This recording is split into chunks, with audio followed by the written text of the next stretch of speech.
All right. So, good evening again. Shantideva's Bodhisattva vow.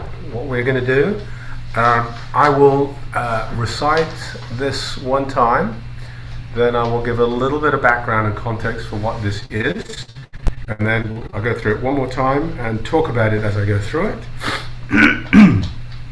and then we will discuss.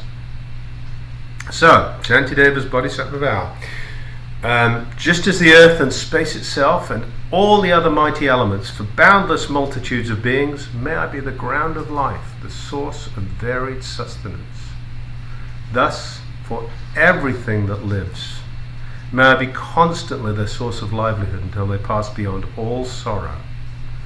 Just as all the Buddhas of the past have brought forth the awakened mind, and in the precepts of the Bodhisattvas, step by step abode and trained, likewise, for the benefit of beings, I will bring to birth the awakened mind, and in those precepts, step by step, I will abide and train myself. Those who thus with clear intelligence bring forth the awakened mind, with bright and lucid joy, that they may now increase what they have gained, should lift their hearts with praises such as these. Today my life has given fruit. This human state has now been well assumed. Today I take my birth in Buddha's line and have become the Buddha's child and heir. In every way then I will undertake activities befitting such a rank, that I shall do no act tomorrow compromise this high and faultless lineage. For I am like a blind man who has found a precious gem, a mere heap of dust. For so it is by some strange chance that bodhicitta has been born in me. This is the supreme draught of immortality that slays the lord of death, the slaughterer of beings, the rich unfailing treasure mine to heal the poverty of wanderers. It is the sovereign remedy that perfectly allays all maladies. It is a tree that gives relief to those who wander wearily the pathways of existence. It is the universal bridge that saves all beings from the states of loss, the rising moon of the enlightened mind that soothes the sorrows born of the afflictions. It is the mighty sun that utterly dispels the misty ignorance of living beings, the creamy butter, rich and full, that's churned from milk of holy teaching. Living beings, wayfarers on life's paths who wish to taste the riches of contentment, here before you is the supreme bliss. Here, O ceaseless travellers, is your fulfillment. And so, today, in the presence of all protectors, I summon beings, calling them to Buddhahood, and till that stage is reached, to every earthly joy. May gods and demigods and all the rest rejoice. I find that really quite beautiful. It comes from a very long verse. I should check the date. I think he's 7th century Shantideva. He was, which is the time when Buddhism was disappearing from India and arriving in Tibet. This is a teaching that is revered in the Tibetan tradition. It's very long. There are 10 chapters, and this is an extract from chapter 3. So Shantideva, he was at Naropa. He was kind of not particularly respected by the other monks. He was kind of sheepish and quiet and sat on one side, and they didn't really particularly have high regard for him. So they figured they'd set him up, and they got him. They arranged for him to give the teaching one day. So he went and he sat on the high seat, and they were all chuckling. They thought he was going to make a complete fool of himself, and he just spontaneously recited this. And this. It begins with sort of introductory stuff, then it goes into the 6 Mahayana paramitas, and there's several chapters on generosity, which is the first, and then there's a chapter on each of the others. And then when he gets to the end, which is the chapter on wisdom, he just floats off into the sky. So that's kind of the story. So he never graduated. Depends how you. He was a dropout. Depends how you regard graduation. Float out. but it's been revered ever since. And as I say, it follows the trajectory of the paramitas. The name in Sanskrit is Bodhisattva Charyavatara. And Bodhisattva is an awakening being. It's one who decides that they're not going to take the final fruit of enlightenment and just quit this mortal coil, but they're going to keep on coming back. They've realized they are not this sack of skin and bones. They're no longer generating karma, and thus they're free. They are. There is liberation. But there is volition there as well that says this is going to keep on incarnating and save beings from suffering. So that's a bodhisattva. Charya is a kind of a way of life. So in Brahmacharya is often translated as celibacy, but more accurately it means right living, and it's a renunciant way of living. So bodhisattva charya you get. Vitara is training. Vikara is training. So that's what the title is, and that's what this very lengthy and very beautiful poem is.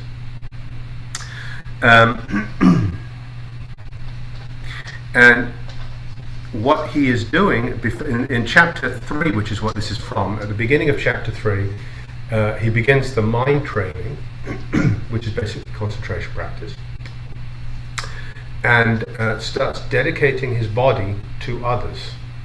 So do what you like, as long as you don't hurt yourself. That's all I care about. I want you all to wake up, and as long as what you do is helping you on your path to awakening, I don't care what happens here. So that's where this starts. And then we get into verse 21 here. Just like the earth and space itself and all the other mighty elements, the elements, we kind of get stuck on, these are primitive people. They've got fire, earth, water, air, space. What? And, we've got an amp that goes up to 11, and we've got 127 elements in our periodic table. Well, the elements aren't 5 substances that make stuff up. They are 5 spirits. They're 5 kind of energy forms. So earth is kind of solidity. Water is fluidity. So the elements are much more subtle than we give credit for when we look at this. And the observation is everything is made up of the elements. Everything.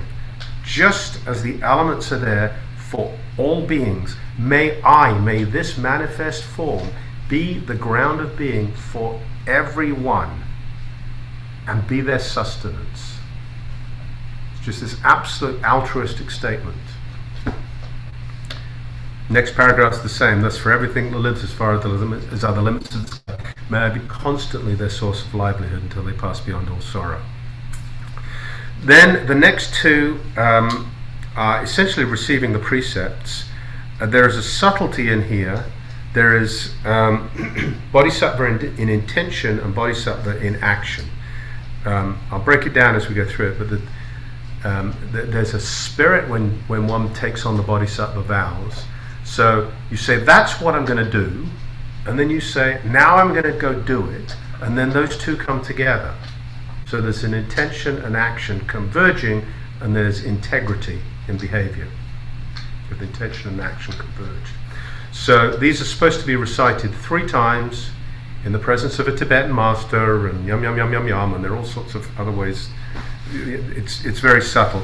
But the first 2 lines of each are intention, and the second 2 lines are action. So thusly, just as all the Buddhas of the past have brought forth the awakened mind, that's clearly intention. And in the precepts of the Bodhisattvas, step by step abode and trained. They went and did stuff. Action.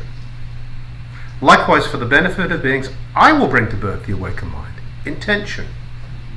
And in those precepts, step by step, I will abide and train myself. Action.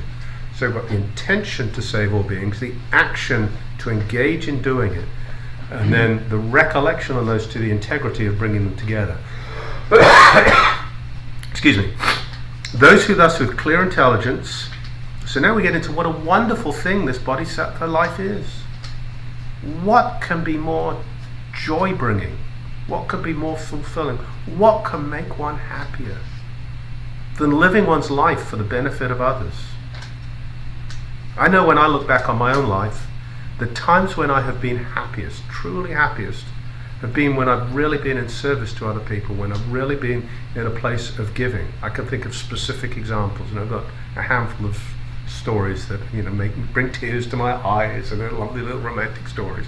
But I think most of us have those stories in our lives. If we really think back, our happiest moments aren't when we graduated. They aren't when we were on the team that won the school sports leagues or whatever. They're when we were in a place where somebody was in need and we really helped, or where we just spontaneously saw a need and moved into it, and we felt the reception of what we were doing. That's when we're happiest. So this is coming from that place. It's recognizing those who with clear intelligence take hold of the awakened mind. This is the awakened mind, with bright and lucid joy, that they may now increase what they have gained, should lift their hearts with praises such as these. And then we go into some praises.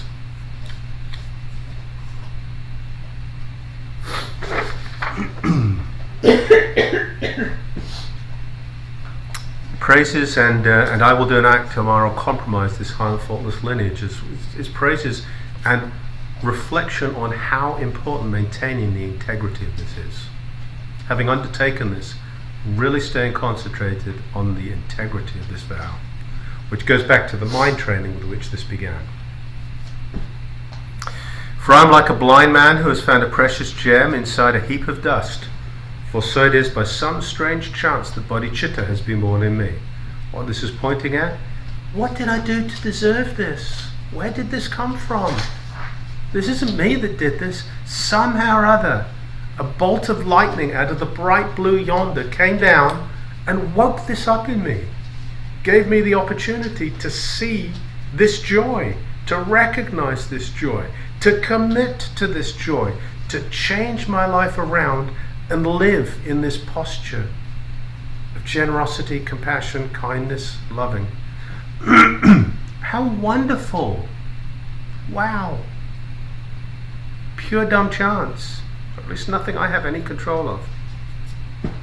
This is the supreme draft of immortality that slays the Lord of Death, the slaughterer of beings.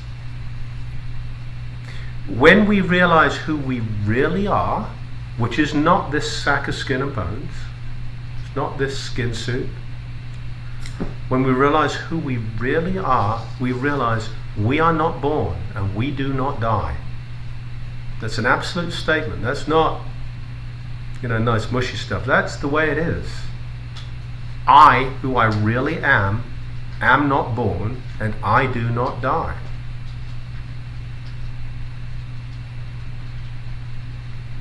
And the Bodhisattva vow isn't to give people food and shelter. I mean, it's hard to do this without food and shelter. You've got to have the prerequisites, the basics of life taken care of.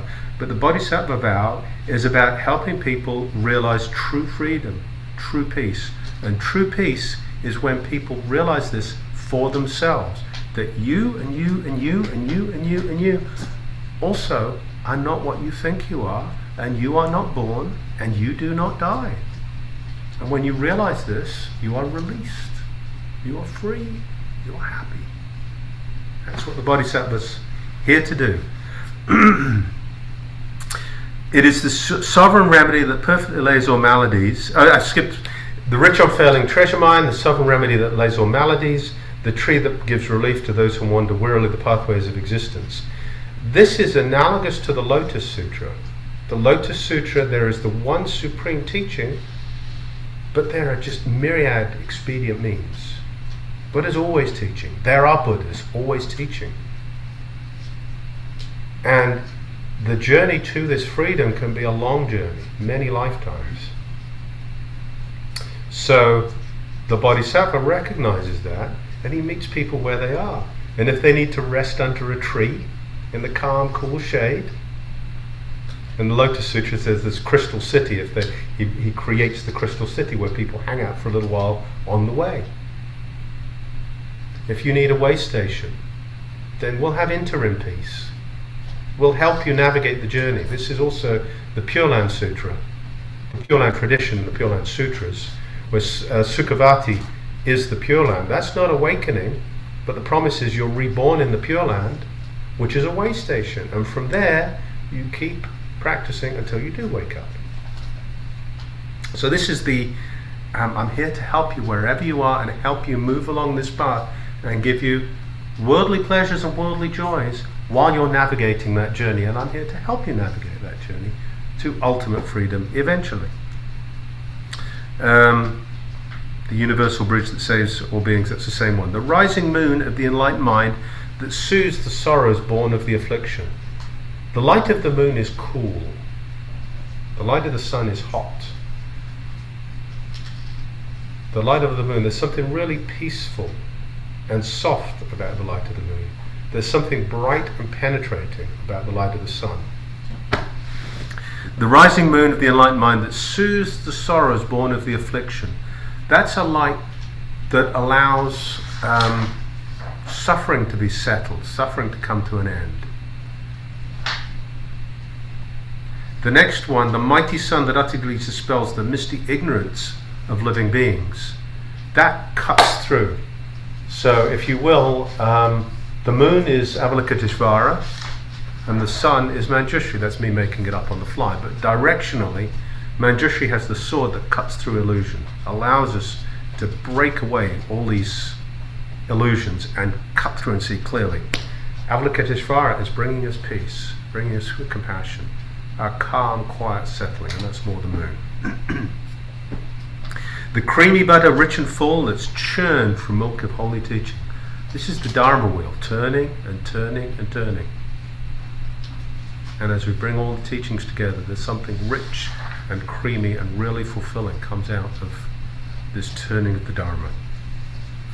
Living beings, wayfarers on life's path, who wish to taste the riches of contentment, here before you, here is the supreme bliss, the deathless, absolute, unconditioned peace.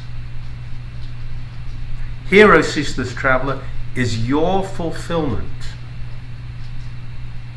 And so today, within the sight of all protectors, recognizing the pantheon of all living beings, all bodhisattvas, all beings in all the realms, are summoned beings calling them all to Buddhahood.